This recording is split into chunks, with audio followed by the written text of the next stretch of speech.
nggak setuju, karena kalau misalkan judi online ini kan bisa merugikan ekonomi negara ya. Jadi lebih baik mungkin kalau misalkan untuk judi online ini lebih baik kita harus cari akarnya dulu dan bisa kita tindak lanjutin, Mbak.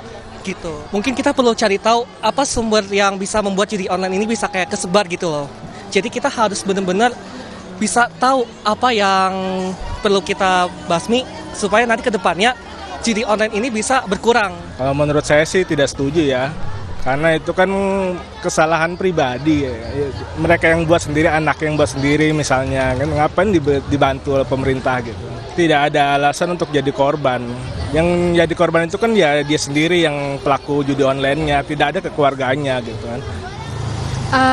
Kalau misalnya untuk pelaku judi online itu sendiri sih kurang setuju. Mungkin untuk keluarganya yang terdampak sih ya diberi bantuan bansos. Soalnya kan kerugiannya juga dirasakan oleh keluarganya. Kalau untuk pelakunya sendiri mungkin lebih baik dimasukkan ke rehabilitasi gitu. Nggak setuju. Karena itu kan perbuatan sendiri ya.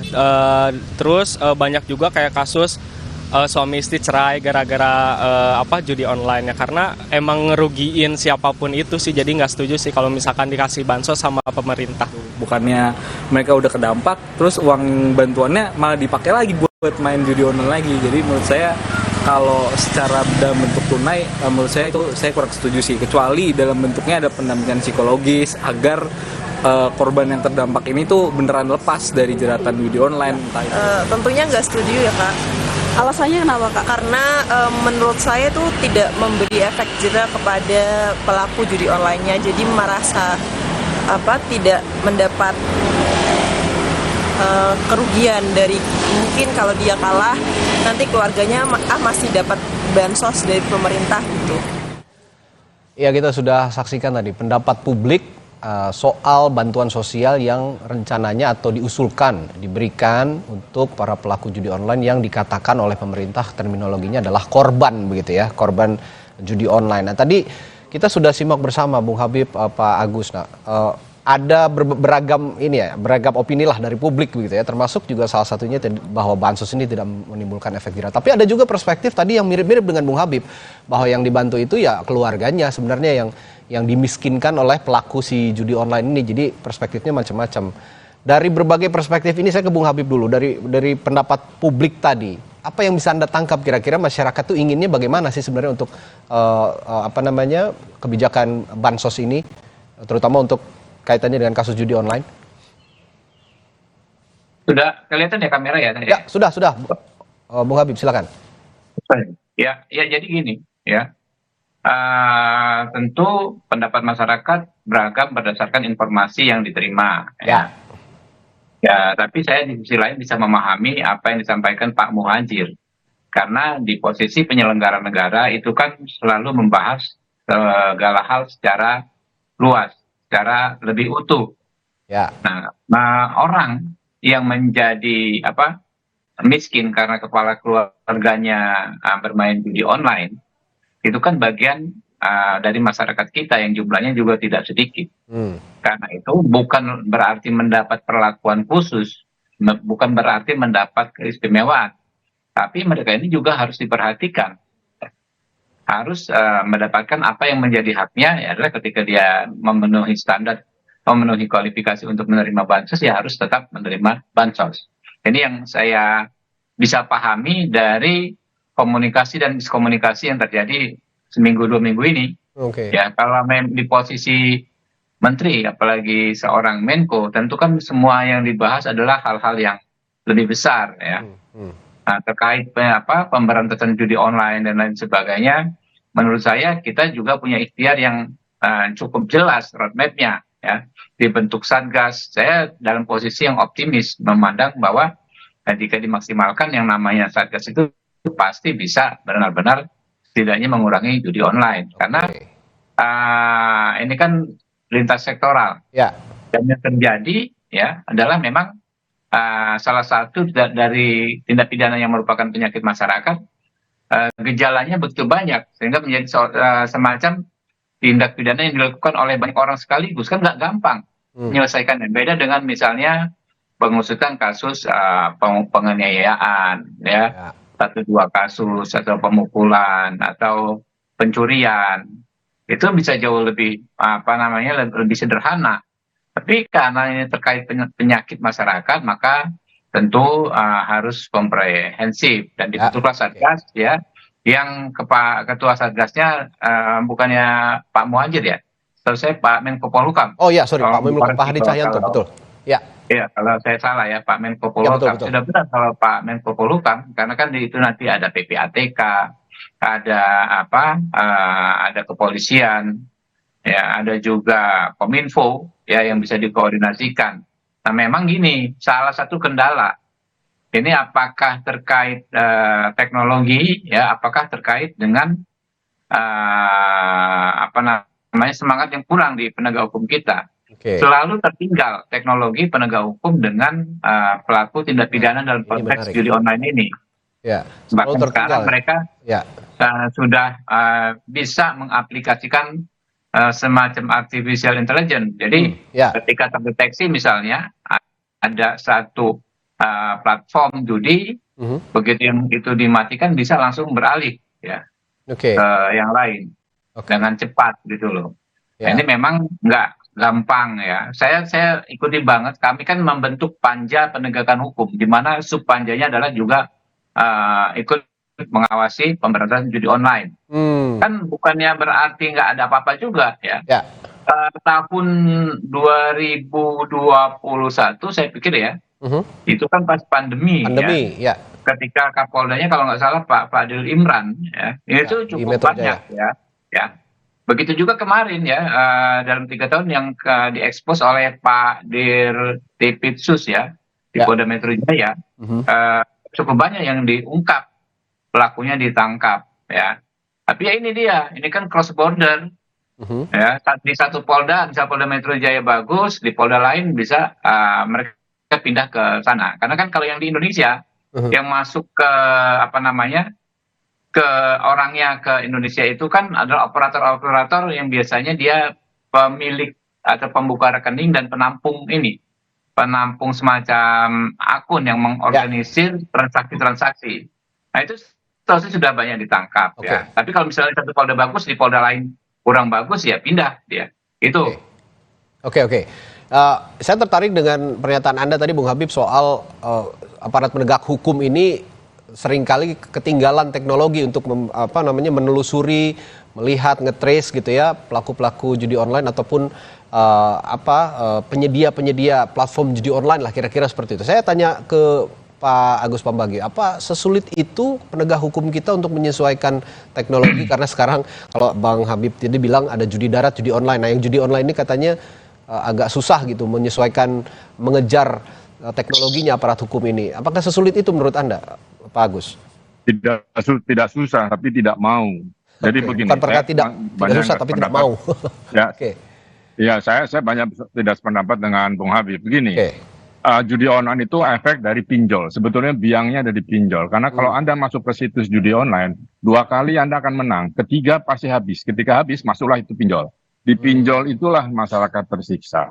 Itu sudah saya sampaikan berkali-kali setiap pertemuan dengan OJK. Nah, tapi itu tidak pernah bisa beres. Kenapa? Ya memang tidak niat.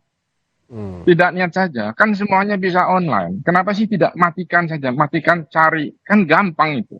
Saya pernah punya masalah ketika di-hack nomor akun saya, lapor ke polisi itu lamanya minta ampun, berhari-hari. Ya kan, akhirnya saya tangani sendiri, saya telepon komisaris komisi perbankan misalnya, tutup akun itu kan, baru selesai. Nah, itu artinya apa? Tidak mau. Bisa kok, aparat itu bisa. Saya tidak tahu, saya tidak menuduh. Apa-apa jangan-jangan juga ikut di situ. Saya nggak tahu. Oke. Tapi kok sulit banget, itu bukan hal yang sulit untuk menutup, gitu loh. Mau atau tidak, inovasi, ada tadi bilang pasal-pasal pidana. Ya sudah, kan Bung Habib katakan tadi pidana, ya sudah tangkap siapapun dia. Dan saya khawatir uang ini keluar. Nah, kalau keluar bagaimana? PPATK atau siapakah yang mengawasi? Kenapa?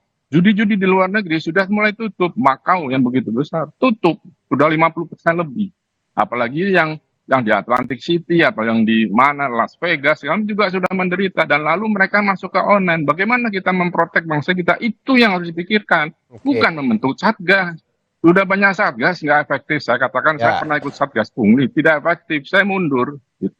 Ya, kalau untuk mensuspend gitu ya, itu sebenarnya mudah-mudah saja karena ada Menkominfo juga di situ. Kalau tadi sempat disebut Ya tutup juga. saja, Budi Ari apa kerjaannya kalau nggak bisa menutup, kan begitu. Kalau mau perang sama Google, perang aja gitu loh kalau kata Pak Agus tadi ya. Ya perang aja, kita bikin sendiri. Kenapa yang lain bisa bikin engine? Kita banyak anak pandai di sini. Kenapa harus bergantung pada itu? Saya tahu ini geopolitiknya rumit, tetapi harus sesuatu dong. Ini bangsa kita masih dibiarkan. Kalau pusing sudah tadi saya bilang, sudah bikin aja judi. Kalau puluhan orang kan yang kecil tidak main judi, paling main apa? Yang togel atau apa gitu. Mau diresmikan, kan ada pajaknya juga itu. Iya. Terserah. Saya tidak bicara agama ya, mohon maaf. Tapi itu kondisi masyarakat kita. Apalagi ini miskin begini, sekarang ekonomi kita tidak baik-baik saja, banyak PHK, semua lari ke sana. OB saya pecat, saya berhentikan karena setelah saya bayarkan, dia masih main judi, ya jadi saya pecat. Ya terserah dia mau miskin atau tidak. Ya, balik lagi ini penyakit masyarakat memang, dan yang disasar memang rata-rata masyarakat pelacuran dan bawah itu gitu kan tradisi tua. Iya, ya itu makanya lindungilah orang yang di bawah itu bukan dengan bansos. Bansos untuk yang miskin, iya gitu. Oke, saya mau bicara juga soal Satgas tadi yang sempat disinggung Pak Agus. Ngapain bentuk Satgas kalau kata Pak Agus? Yang sekarang harus dilakukan adalah memproteksi server-server judi online agar aksesnya bisa dibatasi oleh masyarakat. Ya kalau mau register ya harus punya anggaran yang besar yang tentu saja ini tidak mudah diakses oleh masyarakat kelas bawah. Iya. Ya, saya mau minta perspektif atau respons juga dari Bung Habib. Bagaimana soal ini? Bahwa Satgas itu sebenarnya tidak penting, yang harus dilihat justru pembatasan untuk mengakses itu. Iya, nggak apa-apa ya, Pak Agus berbeda pendapat. Tapi tentu dengan adanya Satgas lebih mudah komunikasi, ya lebih mudah koordinasi antara aparat penegak hukum dan kementerian atau lembaga terkait. Ya, Satgas itu kan memang kalau ada sesuatu yang memang sudah cukup mengkhawatirkan dan tidak bisa disikapi dengan cara-cara yang biasa. Ya. Apakah Satgas Pungli bisa kerja baik, Pak Habib? Ya. Satgas Nggak tahu, Pungli kan tidak ada. Menterinya Pak Menko Polhukam memang nggak benar. Sama, Pak Menko Polhukam sama. Pak Menko Polhukam Pak Mahfud nggak benar memang. Ya, sepakat saya, setuju. Ya, tapi kan kita ini kan berproses ya, Pak ya. Terlepas orangnya seperti apa, tapi kan menurut saya semangat pembentukan Satgas ini nggak ada jeleknya gitu loh. Jadi Anda mau mengatakan bahwa yang sekarang Satgasnya beda nih sama yang sebelumnya gitu ya, Bung? Tindakan yang harus dilakukan tutup saja, lalu blokir saja, tangkap saja, tentu akan lebih baik kalau Satgas ini bisa maksimal. Perkara kemarin kita ada Satgas Pungli yang nggak maksimal, tentu sama-sama menjadi masukan bagi kita semua, Pak Agus, ya. Supaya sampai hari ini loh, Mas. Bisa lebih baik. Sampai hari ini loh. Iya, betul. Itu Irwasum ketuanya kan? Oke.